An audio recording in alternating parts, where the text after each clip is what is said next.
Oh boy. You know what, guys? I don't have an intro today. This is, I don't know. Let's jump right into it, right? Let's address the Kenpachi in the room. And yes, you can boo me for that one. You can really boo me for that one. But you know that there must be some corniness in the intro of the video, because the rest of the video will be serious business. What I'm not going to do is talk about if the performance in itself about Kenpachi. I'm not going to talk about if you should summon or not, because all those questions that we have and all those doubts that we have about Kenpachi could be resolved by February 3rd, when the Chinese version of the game will have a live stream from devs, in which they are going to maybe show the roadmap ahead as they are celebrating New Year, right? So until then, I'm going to refrain from doing Kenpachi videos. This will be the first and only one of this kind. And then, if we get news or not, I will be making a worth summoning for a video. And I hope that you are patient enough, but if you're pulled for him, this video is going to address you guys. And it's also going to address anybody who feels like that the performance of Kenpachi is bad. The main reason why I'm going to address this is because it's something that I wanted to do, to address in the State of the Game video, but the problem was that there wasn't a good timing for it, because the main issue that this game really has when it comes down to gameplay is really bad tooltips, right? These tooltips are absolutely atrocious when it comes to understanding the game. And what I'm trying to say here is that if you read a passive, you need to have all the information. It is fine to have a small one, but you need to be able to extend them. You need to understand what's happening. And Kenpachi, this is just pure speculation, right? Apparently, they had IP issues with Grimjo, which is quote-unquote already confirmed, even though he's not officially confirmed in the sense that he's going to be the next character.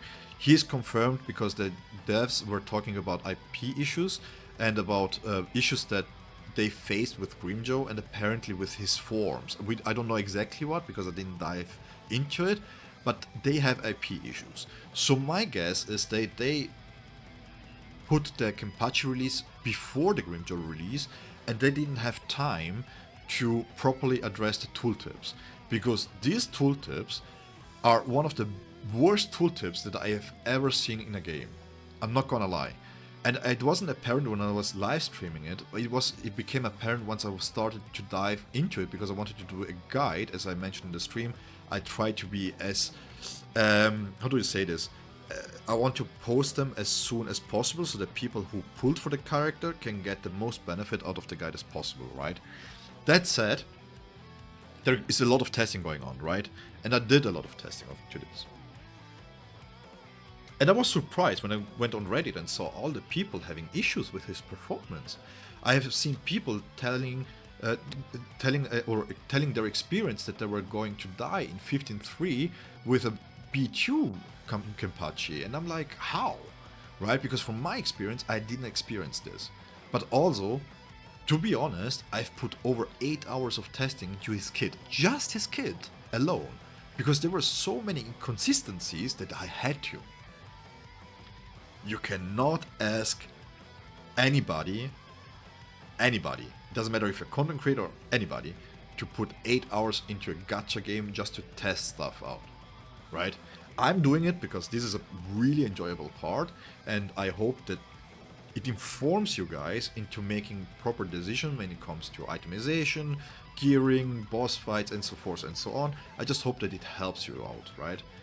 So, what is so atrocious about it, and why is it so obvious with Kenpachi? Because we had it before, we had it since release, and Kisuke is one of the biggest offender of this, but never gets mentioned. And I'm going to explain why. They did a semi-good job with Gin, right? Gin is invincible when he's using the technique during charging. Okay, now from my point of view, I would like to know, when does the charging occur? Because this is called Gin instantly extends Shinzo to attack the enemy. Gin extends Shinzo to attack all. And Gin quickly slashes. There is no mention on how long the charge is, on if it's even charged in the first place, nothing. Not acceptable. Right? But at least you know that if you're keeping charging, you're being invincible. That at least you know. My favorite character, who is maybe the main culprit of why we have these bad tooltips, he has something called Illusion Shield. And most people forget about this, I think. It seems like. Because a lot of the things that I read online, that I read about Kenpachi, seems to stem from the fact that he takes damage. And it seems like people kind of forgot, maybe it's recency bias, I don't know. They kind of forgot that Bankai Ichigo had damage issues too. It's just that they weren't as apparent because you were still in the lower levels and the damage wasn't as high, damage intake wasn't as high. So you still took damage, but it wasn't as apparent, right? And the same thing for Toshiro before his buffs and before Aizen released, he was having issues, which is why people were calling his team, he was, by the way, way worse, by quote-unquote way worse, in the opinion of the public, than Bankai Ichigo, damage-wise and performance-wise, right? And his second problem was that he needed an SR to be on his level for the team to really perform well, which for most people were an issue, but Rukia is really strong too. Let's not forget this one. Anyways, back to the main topic. His problem was that he if he got interrupted, then his damage just plummeted, right? So he had a weapon, and they cannot be interrupted. Again, by the way, we don't know what's the difference between cannot be interrupted, or in the case of Kenpachi, it's, I think, where is it? Here. And we don't know what's the difference between cannot be interrupted and interruption resistance is increased. We don't know what's the difference because it's not explained anywhere. We don't have stats for this, right? We have to test this out. Also, for example, ailment mastery, the same thing, significantly increases. What does it mean? Now, through testing, we know it's basically 4 times ailment damage. So if you get 10% ailment mastery, that's 40% ailment damage. We don't know. You put this in, but you don't explain this? What's going on? That's not acceptable. Because people pull for these characters, and as long as the kit works, and as long as you are not being penalized for not understanding what's not going on because you don't know, you have a problem, right? You don't have a problem, sorry. But as soon as you get penalized by, for example, dying on stages, taking massive damage, the damage feeling lackluster because you have to interrupt it in certain ways, suddenly, it matters. So what I'm going to do now... Why is Ginder? What did I test with him? Anyways, I think we will need him. I don't know yet, but we will see. But I need definitely Kenpachi. Oh, I remember. Yes. Okay. I just spoiled everything that I was going to do, I think. This was my testing that I was doing yesterday, and this is what also prompted me after reading the comments online to do this video, by the way. So, what's going to happen now is this. I'm going to use his counter, right? Because if I do battle AI, it takes too long. And I'm going to show you what is omitted as an information. Like always, when I do these kind of things, left-hand corner, you will have the full description of the skill while I explain stuff. Now, ask yourself, when you read his kit the first time around, when you read on hit, when you take a hit, when you get hit, right? What does it mean for you? You take damage, correct? So if you don't take damage, it doesn't trigger. But then again, if you look at Illusion Shield, it's written as it's negated. When you take hit, it negates the damage and it gives you invincibility, iframes, right? There is no mention of this here, correct? As we can see. Now, watch this. What is this? I didn't take any damage. Again? during different parts of the animation. Again, I didn't take any damage. Once again, no damage. Au contraire, I counter. I'm countering him. And I'm going to knock him down. Just real quick. This part there that you can see, this is a knockdown. You don't have this in a counter. His counter is worse at countering as his technique. But that's not a bad part, because the counter is here for the dissipation and not for the knockdown, right? So when you're doing damage, his technique, if you're just spamming his technique baseline, like for example, let's reset here. You want to do damage, right? Let's put him in battle AI. You want to do damage like this, and now you're going here, but now he's attacking. Now you have to dodge, you jump up, and now you're going into here in the hopes that you can do damage, right? But nothing is explained. Nothing is explained. So I'm going to use this part here real quick just to showcase this. And now what I'm going to do, the next time that he deals an attack, if he wants to, let's reset this real quick. Oh no, I interrupted him. Wait. Would you? Another problem of Kenpachi, he has a lot of stagger.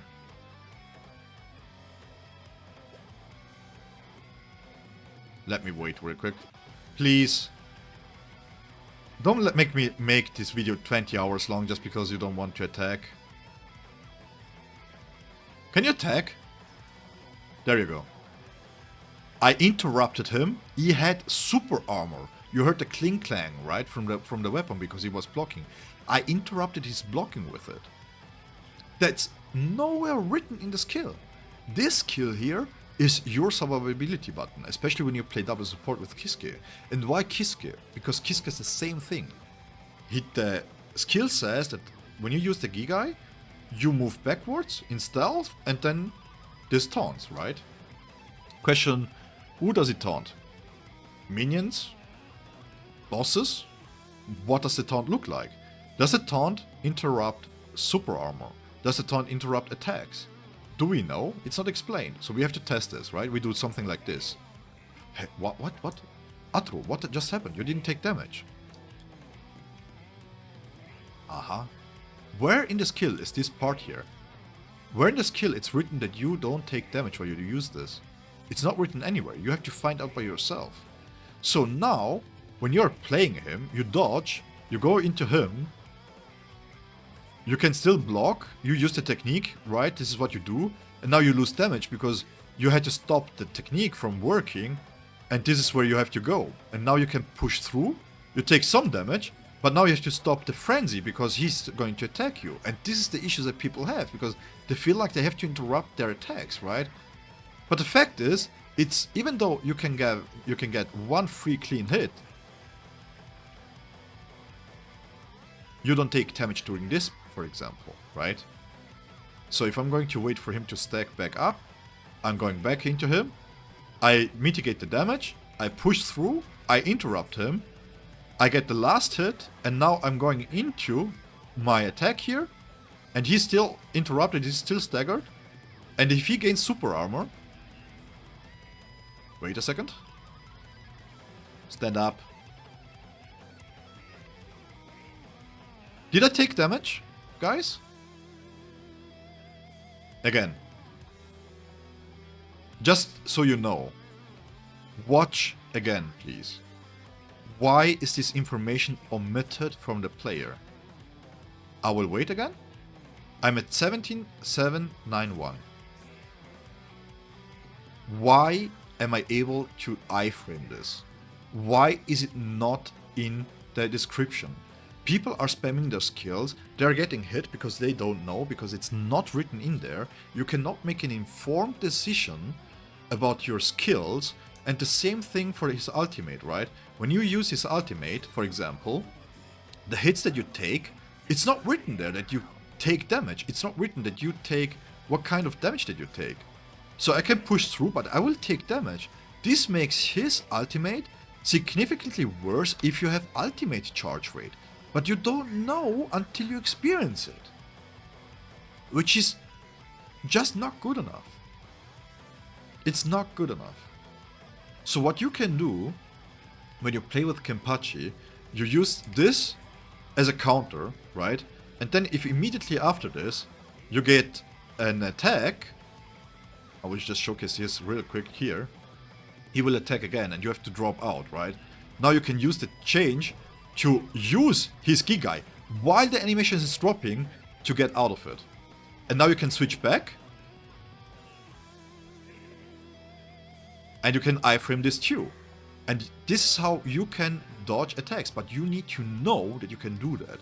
You need to know that when you get countered, when you get attacked, you can swap out of it and you will still do this part. And that when you drop in at the exact right amount of time, you can even perfect dodge it. You need to know that as a player, but the game doesn't tell you. And this is why he feels awful.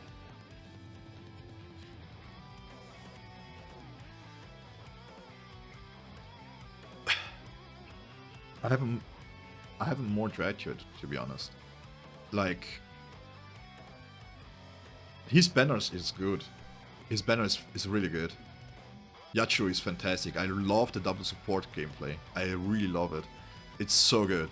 The only issue with Yachiro is that you really need to put ultimate charge rate into her so that she can gain it basically back to back. He even works well with Orihime, right? Not for the healing part, but for the super armor part, for example. But he doesn't even need it, because everything is protected, except for the basic attack. You just need to know when it's protected. That's the problem. And that's my issue with it. Because he is great. He's on the same level as all the others except for Gin. Because Gin... Oh, yeah, let me show you this real quick. Because Gin in itself, his ability to iframe stuff and still put out damage is, of course, higher than anybody else's that we have as full assault, right? And for Kenpachi to match this, you need to play so smartly, you need to invest so much more investment into the game and knowledge and everything else, that Gin is just straight up better.